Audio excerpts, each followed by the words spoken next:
国产的宝马 X5和进口的短轴版到底有什么区别呢？今天咱们就好好做一集，一个细节一个细节，仔细的好好的对比一下，尤其是驾驶。今天我们会把它开上赛道，看看加长之后到底有什么区别。咱们先来看这俩车前头有什么区别啊？首先整体设计都没有什么区别，就是下部的这个中网这儿有点变化。国产版的增加了一个 L 型的镀铬条，会显得车更宽一点，更霸气一点。取消了原来的这个小雾灯，的确有智能激光大灯的车，雾灯的实际意义也不是很大了啊，就这么点区别。咱们现在看侧面啊，从前往后看，轮毂。国产版之前进口版的几种全都能选，还多了1、2种。然后轮眉有点小变化啊，之前进口版的轮眉很窄，为了符合中国法规要求，多了一个黑塑料片，把轮子必须收在车身里面嘛。国产版的直接做宽了啊，变成一体的，这比那个好看一些。然后侧面的这个鲨鱼鳍变成了镀铬圈的。我现在把俩车后门打开，咱们看一眼啊，看这个有多大。差别还是非常明显的啊！我站在门后面来，大家看，长了很多是吧？13厘米全都在这儿，大概啊。然后后排的空间变化就更明显了。还有一个变化是它的后轮眉啊，之前进口版的这个是增加了一个小片儿，也是为了符合法规。咱们国产版把它做成一体的了，比那个好看多了，我觉得。这两辆车从后尾看基本上没有变化啊，除了多了华晨宝马4个字儿。然后后面的这个 xDrive 40Li 啊，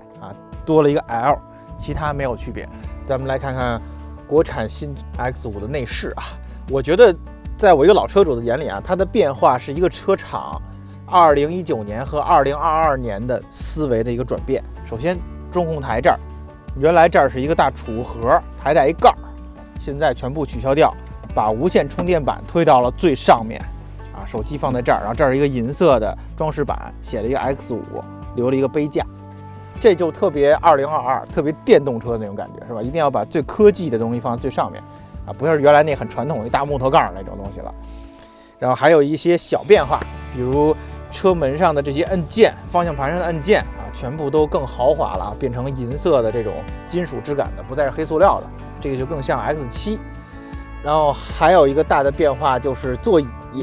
我们见到这车座椅版型完全都变了，从那种非常传统的竖条的，变成了一个斜向的这种菱形格的啊，并且是有参数化变化的，这很像宝马 iX， 这也是新时代的一个设计。而且咱们这个车提供了一个全新的颜色，是一个红配黑的颜色，当然之前的那几种摩卡色呀，还都是提供的啊。内饰的材料有变化啊，用了一种叫 Sensafin 的一个人工合成皮，然后在上面打了 X5 的烙印。人工合成皮相比原来的真皮，我觉得并不能说它减配。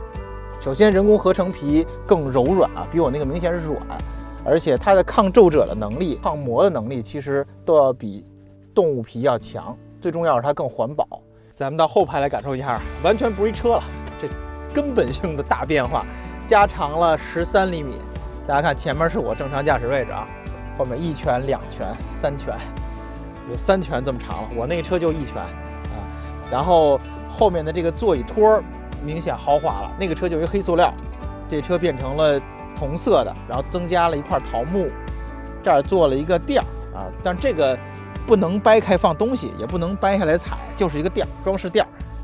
显得比较豪华。虽然它占了1厘米多的空间吧，但是人空间大，人不怕浪费，是吧？最大的变化是后座，虽然角度依然不可调，但是它往后躺了，现在是31度的角度，没有原来那么立了啊，所以说坐起来舒服了好多，而且有空间了，可以这么摊着点坐，也非常舒服，基本上就是一大型豪华车的后座的感觉了。打开中央扶手看看啊，这个杯架多了一个银色的圈儿啊，这是后排的变化。这是最明显的，完全不是一车了。咱们现在就来开一开这个 G18的国产 X5啊，从启动开始。首先启停按钮没有了啊，这个 3.0T 的车还是带48伏。说实话啊，起步这一下我也没有感受到什么区别，这个48伏带来了什么变化。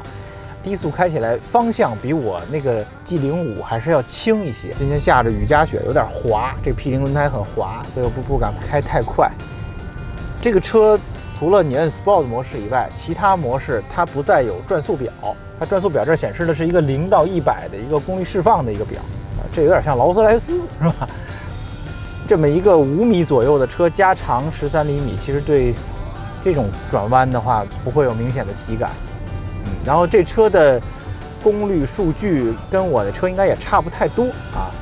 我拍摄的时候还没有出来，但大家看到节目时候它会出现在屏幕上啊，具体的马力扭矩的数据。加速应该是会稍微慢一点点，半秒左右，也就这样。这个 X5 这车有一个特点，就是它的转弯半径还是比较小的。别看车这么大，这我日常驾驶的时候也能觉出来。像这个车也是，瑞斯这么窄的赛道我能调过来啊。因为纵置车嘛，它的前轮的转向角度还是比较大的，所以开起来还是挺灵活的，还是非常猛的啊！3.0T 那个冲劲儿，反正这个动力绝对能满足，我觉得100%人日常使用的需求，而且每一脚都能让你很爽。座椅比原来软了好多，就整体开起来是一个更轻、更软的这么一个更豪华的车的感觉。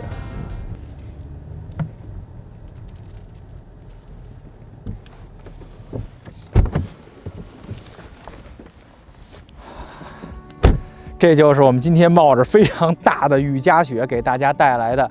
全新国产宝马 X5和我之前的 G05的对比节目啊。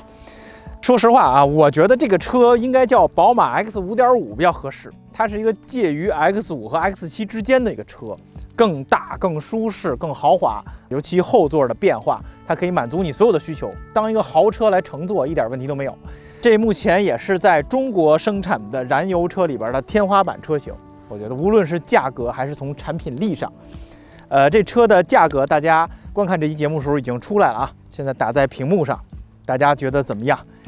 花这个钱你就可以拥有一辆我觉得家用车里边的天花板，无论品牌啊、强大的性能、它的造型设计，还有你开起来的乐趣、家人乘坐的舒适性啊，包括承载空间。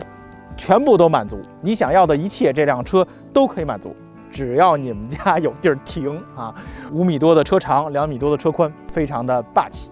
我相信这车一定大卖。然后在这儿，最后我还要感慨一点，就是我们中国真的强大了啊！这个级别的车已经实现国产化了，就证明我们在国际上已经是最高端的一个市场。感谢大家收看这一集的白话汽车，咱们下周再见。